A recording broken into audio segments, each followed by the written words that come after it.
Hello, and thank you most kindly for joining us tonight on Daily Politics, your destination for everything about politics, policy, and governance. I'm Hamza Idis. Let's capture some top political developments of the day. Governor Bala Mohammed of Bauchi State says the tax reform bills, which are before the National Assembly, are skewed to favor only one section of the country. Speaking on Thursday when he received the Christian community in Bauchi State, the governor urged President Bola Tinubu to backtrack on the tax policy reforms, saying it could lead to anarchy. Mohammed, who doubles as the chairman of the People's Democratic Party's Governors Forum, said the policy did not in any way favor the North, adding that the governors will not be able to pay salaries if it stands. And back in Abuja, the League of Northern Democrats on Friday once again blasted the federal government over its response to the allegations by the military leader of Niger Republic, General Abdurrahman Chiani, in a viral video. In a statement by its spokesperson, Dr. Ladan Salihu, the NLD said the federal government's response to the accusations by Niger's military leader is not good enough, as it only raises more questions than it answers, especially in the context of France's well-documented history of alleged destabilizing the regions to secure access to natural resources. Well, some serious stories there, but now let's unpack our talking points on daily politics. The relationship between the Nigerian government and the military junta of Niger Republic is fast deteriorating in the last few days. The military leader of Niger, General Chiani, had accused Nigeria and France in a viral video of conspiring to undermine his country's stability. The latest escalation began with the claims by the Niger military government against Nigeria after the December 13 alleged sabotage of the Niger-Benin oil pipeline in Gaya, with Niger's foreign minister suggesting complicity by Nigeria's security forces. Listen to what the military leader of Niger Republic, General Chiani, said in the viral video. Tinubu ya hito ya yi maƙyan Najeriya bayani fassara bisa kai ga kuɗin da ya amso Faransa. In bai gayi ba akwai ranar ƙin dillanci. Sosai kuwa. Tunda shi Allah.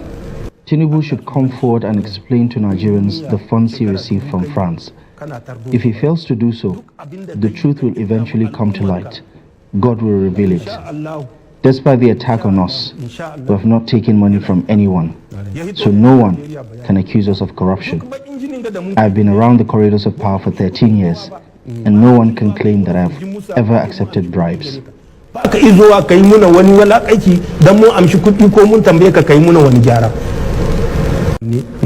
Su sun ka zo tunda sun ga ta sama ne sojan Chadi ke kai ma yan Boko Hari sai sun ka ba su makamai masu sabke jirgi.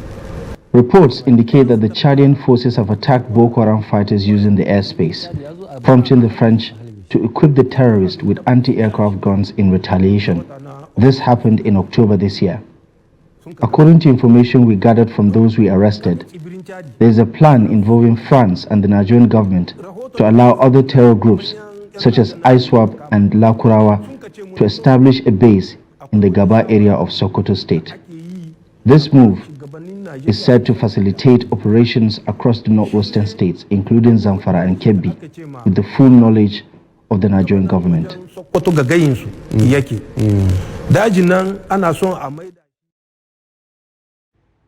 That was Niger's military ruler, General Chiani. Meanwhile, the Nigerian government, through the Minister of Information, Mohammed, and National Security Advisor, Nuhur Badu, have countered General Chiani's claim and dismissed the allegations as baseless. In an interview with the Hausa service of the BBC, the NSA refuted the claims of the Nigerian leader.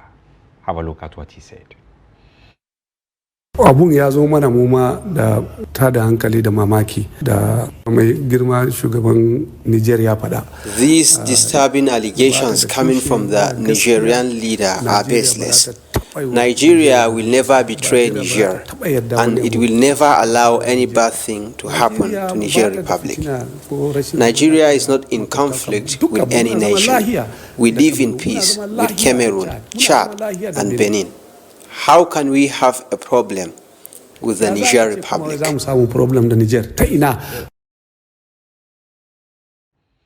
was the NSA Nuhuru Badu. Now, the big question on the minds of Nigerians is, what are the diplomatic and security implications of this crisis between the Nigerian government and the Niger junta?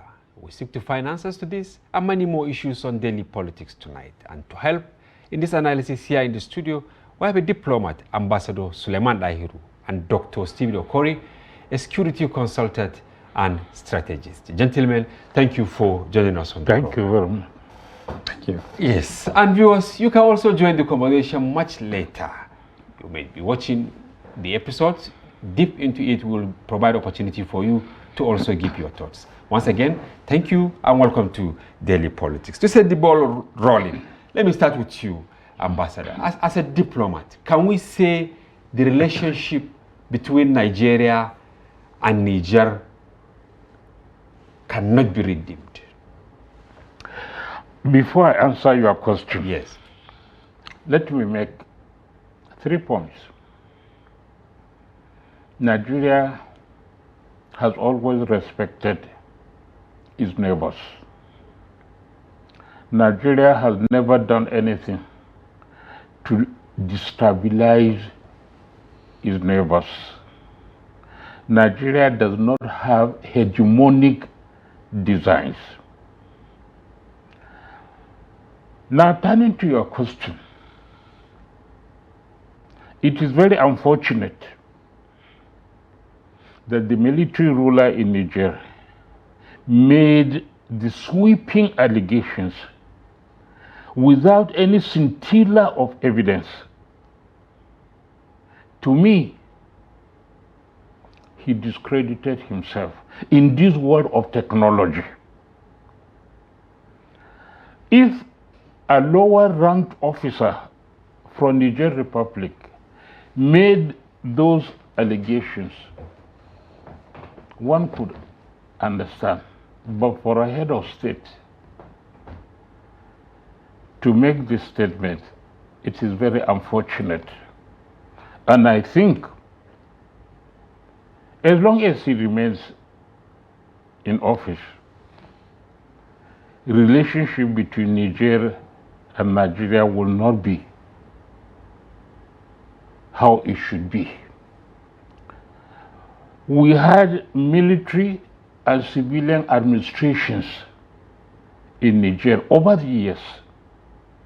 The relationship has always been cordial, very, very friendly, mutually beneficial to the people of the two countries.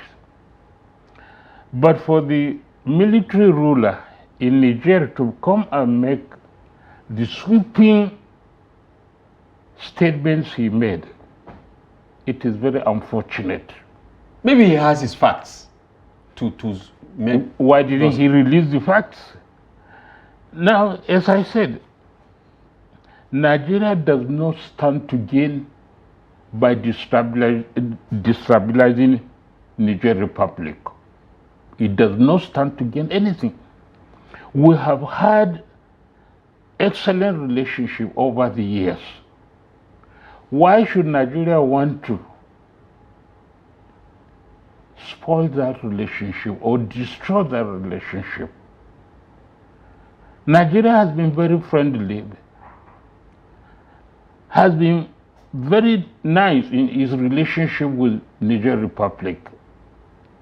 As I said some time ago, if you are in the north, it is as if you are in Niger Republic. That is how close the affinity is. Whether it is religion, whether it is ethnicity, whatever it is, we are so linked. And I said it some time ago, that until the end of this world, Nigeria and Niger will live together. And if they have to live together till the end of this world, it is incumbent upon them to learn to live together peacefully.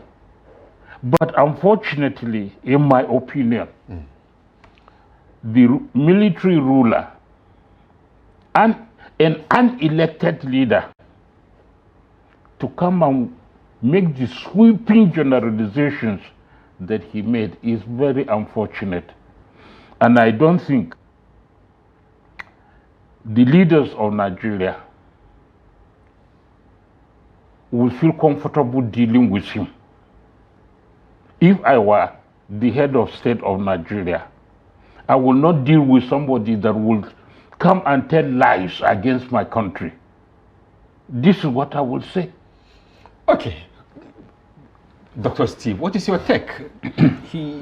Ambassador said Chiani made sweeping allegations against Nigeria. The troops from France that have been dismissed from his country are being accommodated in Nigeria. What is your take on this? I want to align myself with what Ambassador has said. Just to add to what he has said, you know, military regime, if you know their history, they thrive on propaganda. Because for me, this is a propaganda, it's a statement that doesn't have facts. If he has facts, he would have presented the facts before. Well, maybe he has made the allegations and he's waiting for maybe counter allegations before he presents his facts. What kind of facts are you expecting? I am not expecting any fact because he doesn't have. Now, the relationship there is that we are looking at a father and child relationship when it has to do with France and Niger. Don't forget that Niger is the colonial masters of Niger, right? Mm. And we're looking at Nigeria as an elder brother to Niger, right? Father and child had issues.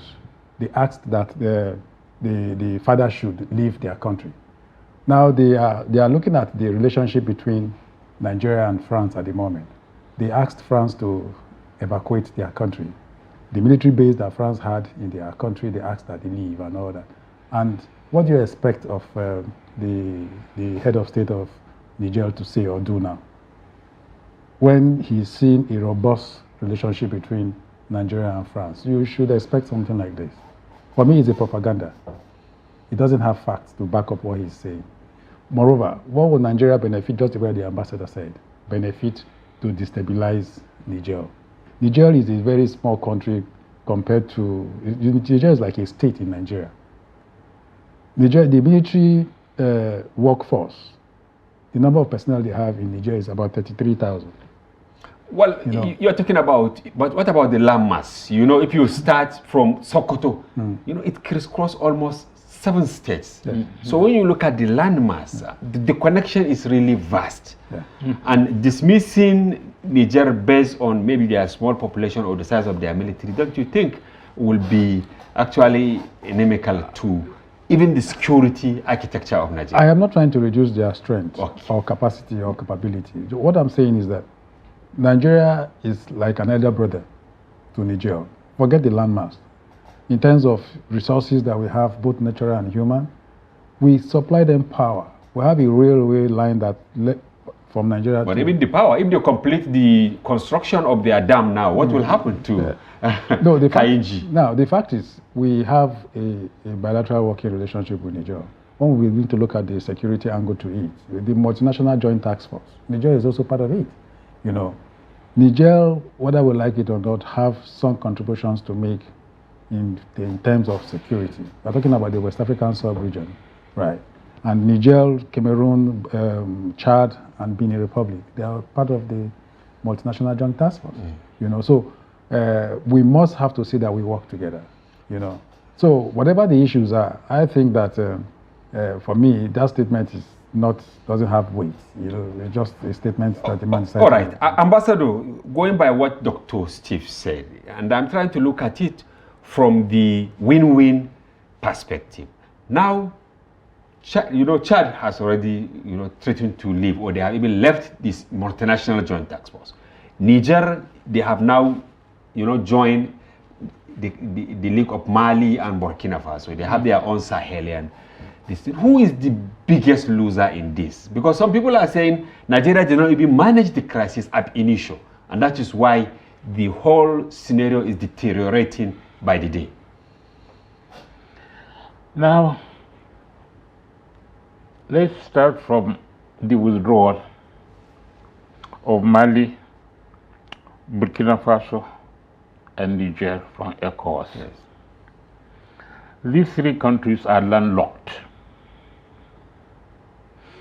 Therefore, economically and commercially, they are losers. They have already introduced their own passports. Now, for the businessman from Niger to enter Nigeria with the Sahelian passport, he will need visa to enter Nigeria. And vice versa. And vice versa. Who is the loser? Both sides, to me, as Both a sides, layman. but Niger will be the greater loser. So, right from the word go,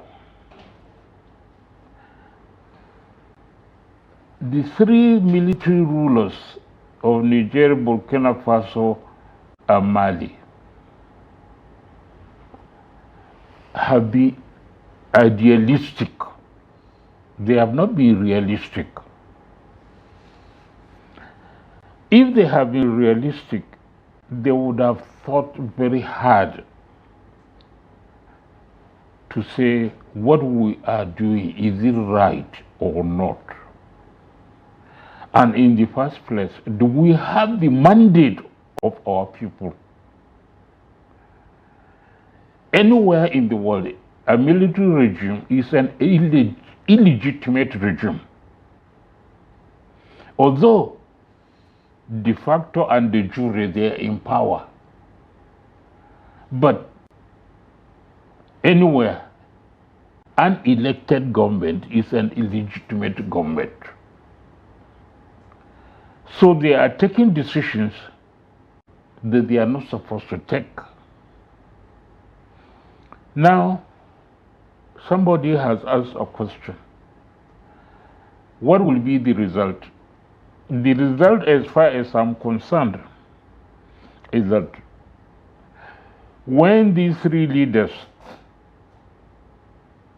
move out of the equation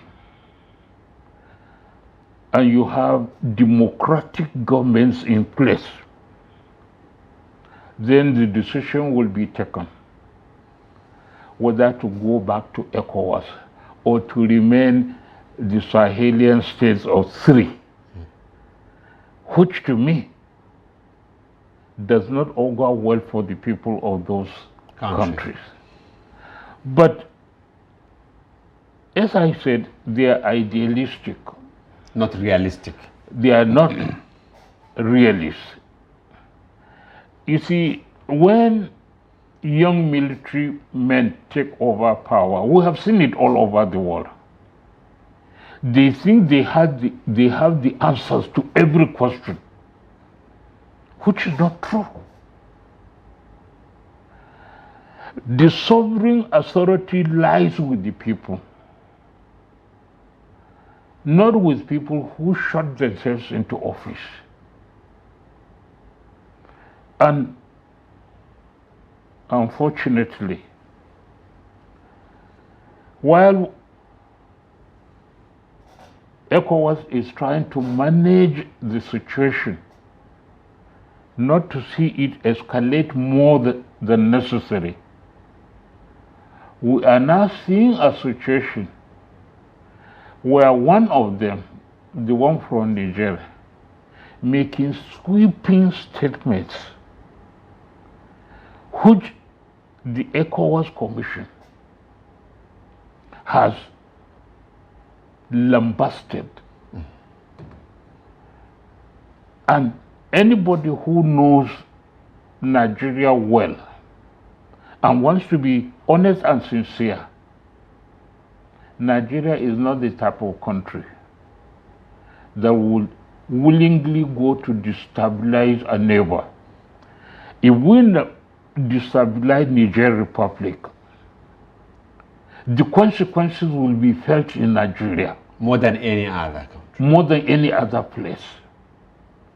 We have thousands of people from Niger Republic living in Nigeria. And if there's another trouble, more will pour into Nigeria.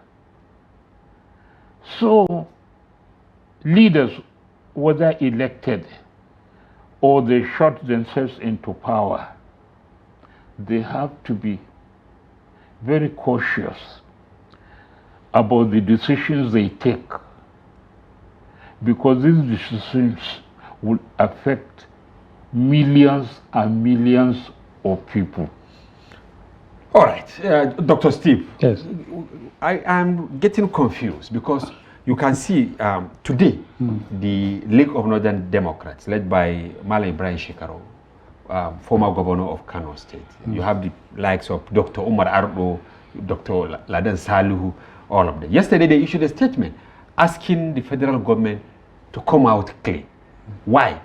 Some months back, I think around March or thereabouts, other northern leaders, they raised the red flag that Nigeria is indeed getting much, much closer to France, and the ultimate goal is to give them spaces, maybe in Borno, parts of Yobe, Sokoto, Katsina, for them to have bases or to have direct control over certain areas for their own benefit, going by what happened to them in Niger. And today, the League of Northern Democrats, they issued a statement. They said they were not convinced by the statement of the federal government signed by the Minister of Information, Mohammed Idris. So Nigerians are actually agitated by this posture, because these people that are calling on federal government to come out clean, they are also actually Nigerians in their own rights.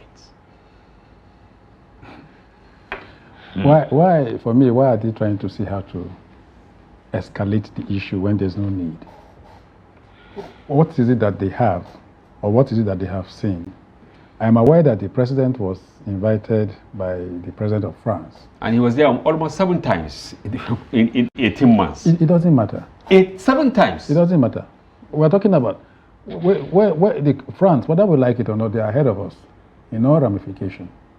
We need them to be able to combat some of the security issues that we are facing in this country. But this is the same issue that Niger, Mali, and Burkina Faso say. They actually destabilize them instead of stabilizing them, and they're just there to actually take their mineral resources. Are you aware of the terrorism rate in Burkina Faso as we speak? Since the exit of the democratically elected government, that they have the military junta in place. In the West African sub-region, as we speak today, Burkina Faso has the highest rate or number of terrorists in that country. So of what good is the junta that is headed by the military in Burkina Faso? So what are we saying? I think that our northern leaders or groups, whatever they call themselves, I think they should try to see how to pipe low, right? There's no need escalating these issues. Whether documents were signed, are they privy to the fact to know the content of this document that were signed in all the visits that the President Ahmed Bola Tinubu went to France? If they are privy to the contents of the document, then they should let us know that this is the content of the document. They shouldn't be saying things out of mere speculation. They should parade facts. Absolutely. Of course, we have a fact-check desk, Ambassador, here in Daily Trust, and there was this video that went viral, especially yesterday, showing one General Saad or something like that, saying that he was the one welcoming the French troops around Maiduguri. But we dismiss it because we did in Borno. Yeah, we did a fact check. That incident was in 2013, and it was actually outside the country. But going by what Dr. Steve said, can we say some of these leaders are trying to maybe hide their followers, going by the way they are now coming out to say that certain countries are trying to destabilize? Let me say one thing very clearly. I was thoroughly disappointed by the statement issued by the League of Northern Democrats leaders. When you have a crisis of this level, the country should come together. Irrespective of whether we are right or wrong? No. this issue is that nobody is wrong, because the statements from Niger did not provide verifiable evidence. I want to insist that maybe he has his evidence, Ambassador. When they talked of Borno French military base, we are in Nigeria. If there has been anything like that, it would have been all over. One thing I like about Nigerians is that they speak their minds on any issue. And nobody has cited French troops in Nigeria, anywhere in Nigeria, not even Borno State. And for the allegation to be made, and for the northern group to come out and now appear to be challenging the government of Nigeria is very unfortunate. In my opinion, they should have challenged the leader of Niger to provide evidence of all the things he said. After that, if they want to take on the Nigerian government, they can. But they cannot take on the Nigerian government, so they are now taking side with Niger Republic against their own country. That is not right.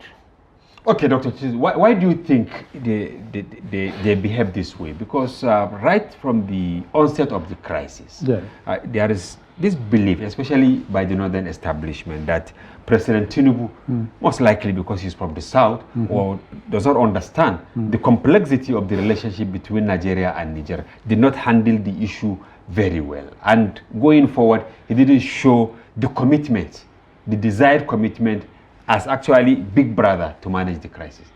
I think we have allowed politics to dominate this conversation. Exactly. Coming from outside, not this one that we are doing. We're trying to bring the, exactly. The facts not out this. here. No, not here. Okay. Yeah, because I don't see any reason why the northern this, northern that.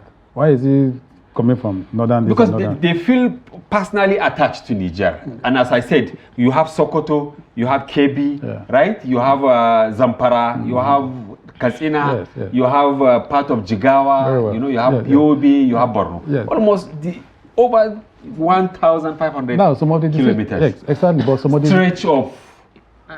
Now, some of the decisions that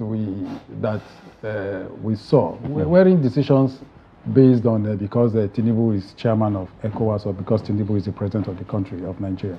It was a decision that the ECOWAS took, right? That we are seeing some of the effects now. Now, what I think is that the media is there. If the media really need to do what they need to do, they should be the one to unravel some of the facts that we are talking about here. What is it that this man is relying on and is making those kind of statements, right? You have brothers across the border that are also journalists in Niger. Let us know why the president or the head of state of Niger is saying this. And you can have a conversation with Malam Abubakar, was it Ibrahim Shekara? You know, why is he saying this against his own country, right? I think they need to answer some of these questions that are posed before us here, so that let us know why they are saying this and what they are relying on. I think it will help us. Okay, anyway, at institutional level, let me be frank with you, we dispatch our reporters from Sokoto up to Maiduguri. But the feelers we are getting, they are not really rousy, because people are now talking about deterioration of security infrastructure, going by the diplomatic role. I want Ambassador to talk on this. What are some of the security implications? Because if from Abuja, Tinubu is talking, then General Tiani is talking from Niamey, right? Then what happens to somebody in Kongolam, which is my village, and then across Memujia in Niger, or Dola Kaina in Sokoto, and then back here in Dendi, that is Kamba in Sokoto State? The people there, they are crying. They said, look, we are not certain about what will happen tomorrow. the whole thing is just unfortunate. What is unfolding, in my opinion, shouldn't be unfolding. Perhaps the leadership in Niger saw overzealousness on the part of President Tinubu to carry out the resolution of ECOWAS. Whatever President Tinubu did, it was the mandate given to him by the ECOWAS Summit of Heads of State. It was not his decision. But because he happens to be the president of Nigeria, and Nigeria carries 63 to 65% of the burden of ECOWAS. So whatever happens, it is Nigeria, Nigeria, Nigeria. But all the 13 remaining countries, or 12 remaining countries, have one vote each. Nigeria does not have more than one vote, in spite of the fact that they vote 63 to 65% of the budget of ECOWAS. But now you come to other ramifications.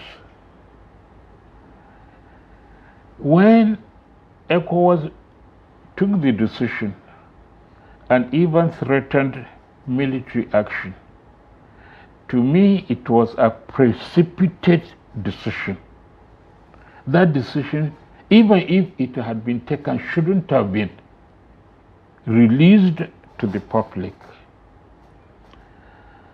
So Niger became aware that military from ECOWAS might come to dislodge them.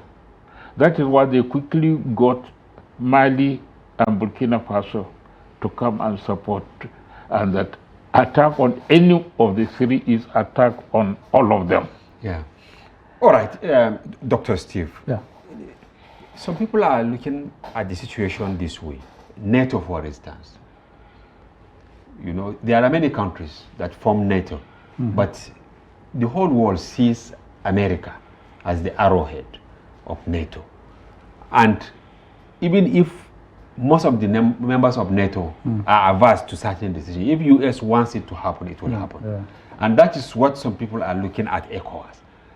And that is why dismissing Tinubu from the failure of ECOWAS, I mean, in managing the crisis at the onset, hasn't held water up till now. Do you think ECOWAS and Tinubu by extension ought to have approached the issue in Niger following the coup d'etat, which brought in Tiani, should have been handled differently?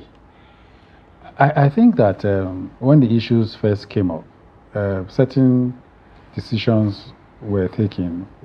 We saw where some imams and some religious leaders left this country to go talk to the military, the head, and all that. Because the relationship was severed between actually Nigerian government at that time, and the Niger junta. Yes, but those decisions that first came up as a result of those sanctions, sanctions were melted out. Yes. But it wasn't a Tinubu thing. It wasn't a Nigeria thing, just the way the ambassador said. It was an ECOWAS decision. And that is the point I'm trying to make. Sorry not to cut you, because so that our viewers will really agree with some of our conversation. Yes. It's just like Biden saying that he will not abide by the decision of NATO. Will something happen? No, nothing will happen. So the same thing, assuming Tinubu said, look, this thing that we want to do about Niger, I think... Let us go the other way. Don't you think that the other members, going by what Ambassador said, Nigeria shoulders over 65% of the burden? Exactly. But I think that Tinubu wanted to be democratic. if you ask me. He doesn't want a situation where he will now dominate. Okay. Yes, that's my thinking. Okay. You know, so let us allow other members of this ECOWAS states to make their own opinion. And I think it was an unanimous decision. That's okay. Let the sanctions be melted out. You know, when those sanctions were melted out, but they didn't see the light of the day, they now had to take the other options by sending some religious leaders, which of course the head of the military junta got angry and turned them back until was it Lamido Sanusi that went and had yes, Muhammadu Sanusi, yes, he was welcome into Niger, and they had the conversation. Now, just the way our ambassador said here, certain decisions that were taken then wasn't about Nigeria or about Tinubu, right? It was an ECOWAS decision, and those statements were read out by the ECOWAS chairman. The ECOWAS chairman is not a Nigerian, right?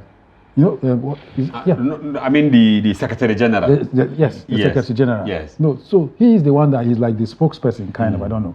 When these decisions were taken, he was the one that came out to say, okay, this is it, this is that, and all that. And they were very. And it was a collective decision. Yes, it was. Okay, maybe I should go back to Ambassador. Now that we said that time, it was a collective decision of the ECOWAS. Hence the, sanctions and all that. But going by the way things are happening in the last few hours, 24 hours or 36 hours, right? It's like ECOWAS is about Nigeria. Where are the other members? Why do you think they are quiet? Of course, even today, before we came in, I have seen a statement from ECOWAS and signed by, Secretary General or whatever. But on the surface, when you look at it, it's just like Nigeria-Niger disagreement. Could that be correct? You see, two things are involved. Okay. Nigeria has been placed in a difficult situation. It is leading ECOWAS, but at the same time, it has this close relationship with Niger.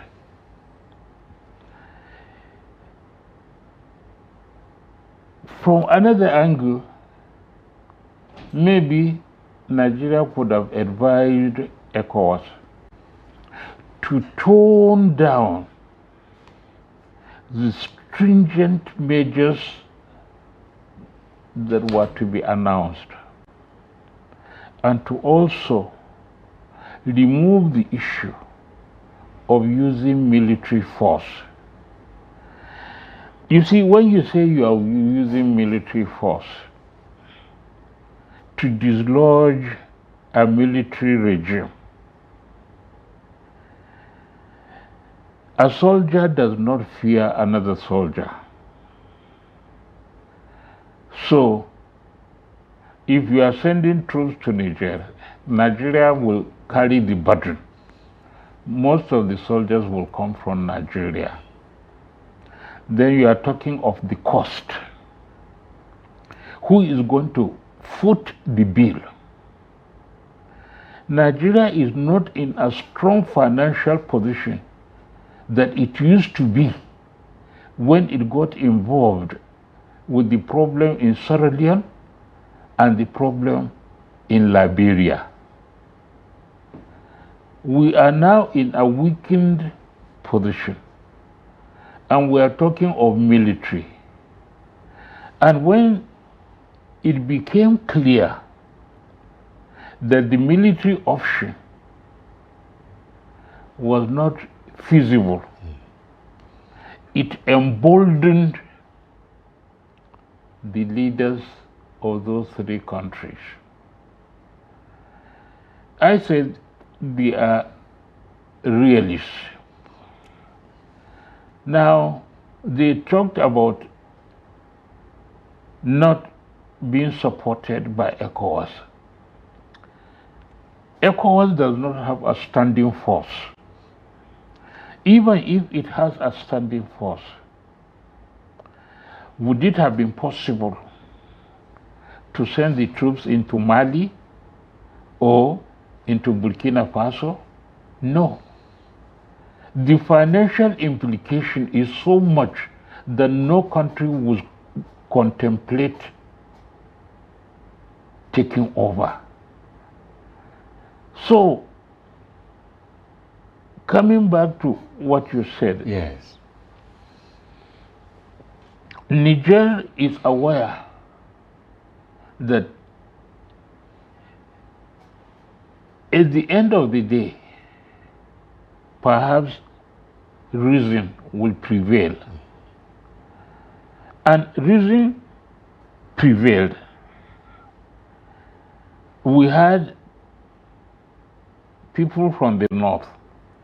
We had members from the National Assembly who would normally authorize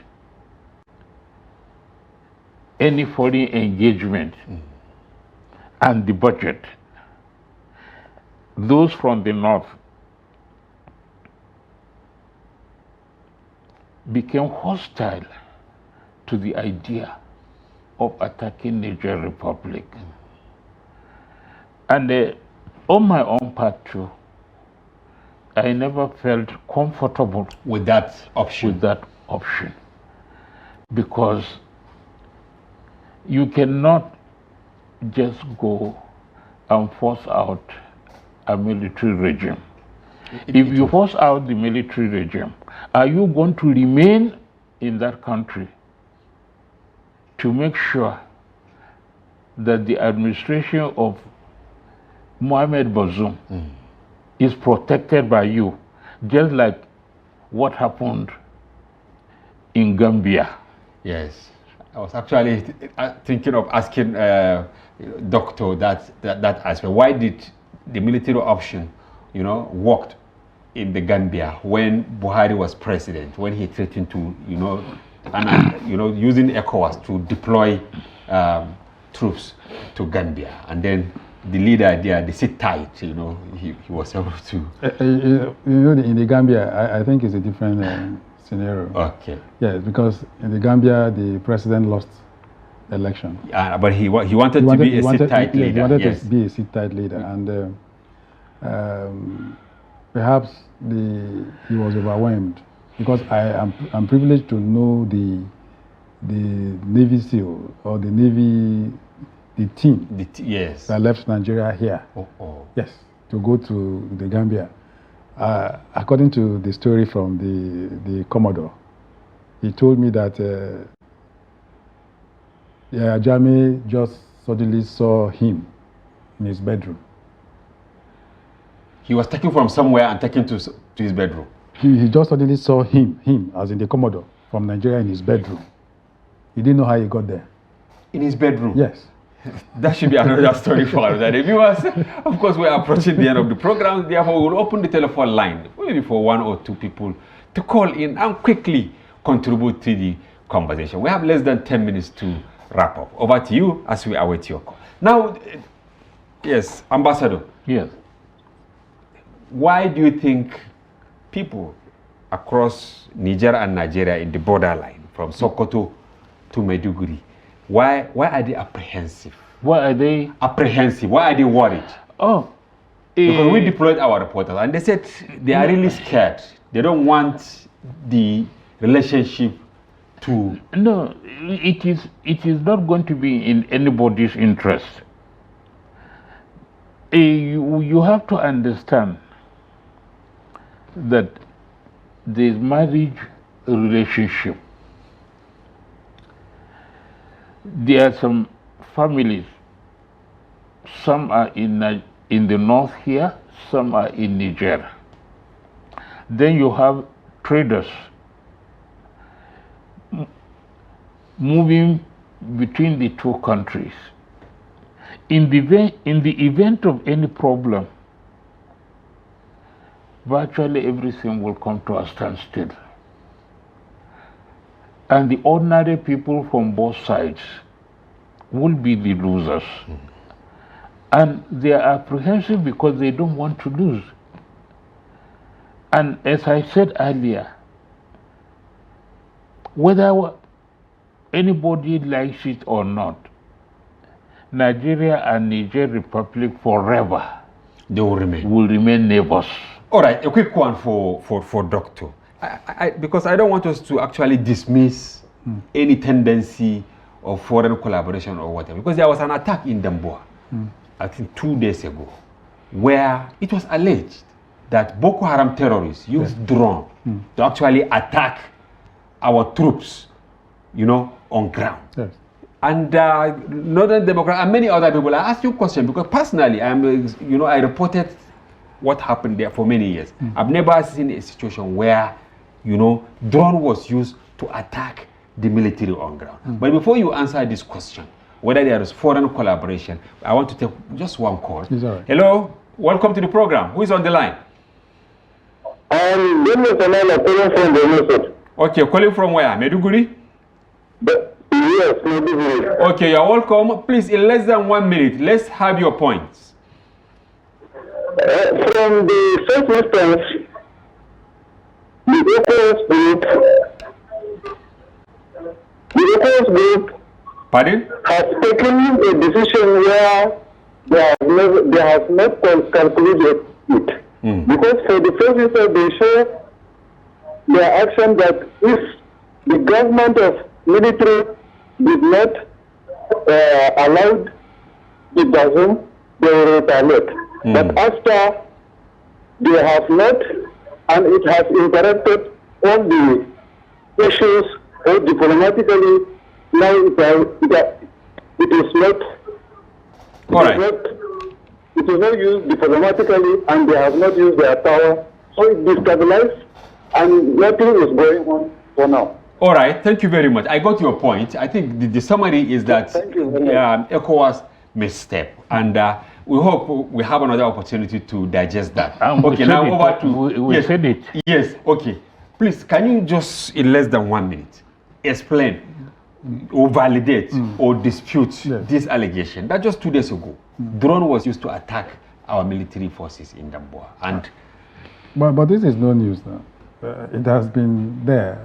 We have in this country where terrorist groups use drones. They have they use rocket launcher, gun trucks, and all that. Yes, I know that. I have reported, but I've never reported a situation whereby it was drone that was actually assigned with precision to go and attack. You think they are not thinking? They are also smart people. So they might have maybe procured the drone themselves. Absolutely. Terrorism is not a venture that is cheap. Okay, what is the finest way out? And this should be in 10 seconds. The finest way out of this conundrum, yes. In 10 seconds? Yes. To say, yeah. I know you have a word or two. Now, the use of technology is needed, and there's need for the military to see how to demobilize, demoralize, de-link, and the resource the terrorist groups that we have in this country. In the event where you demoralize them, that's the way of taking on their commanders. When you take out their commanders, they become demoralized. All right, when you demobilize, Okay, Ambassador, how can the crisis between Nigeria and Niger, and by extension ECOWAS, and this should be in less than 30 seconds, how can it be resolved? Who has the magic wand? To be honest with you, with the kind of allegations made against Nigeria, it will take time. So ECOWAS must go back to drawing board? ECOWAS must go back to the drawing board, but at the same time, you are dealing with 3 military rulers who are intransigent.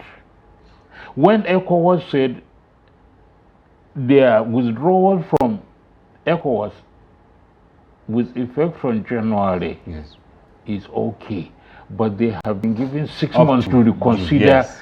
They immediately issued a statement that they will not. They rejected. So it's a delicate matter. So it means that these 3 countries, or these 3 rulers,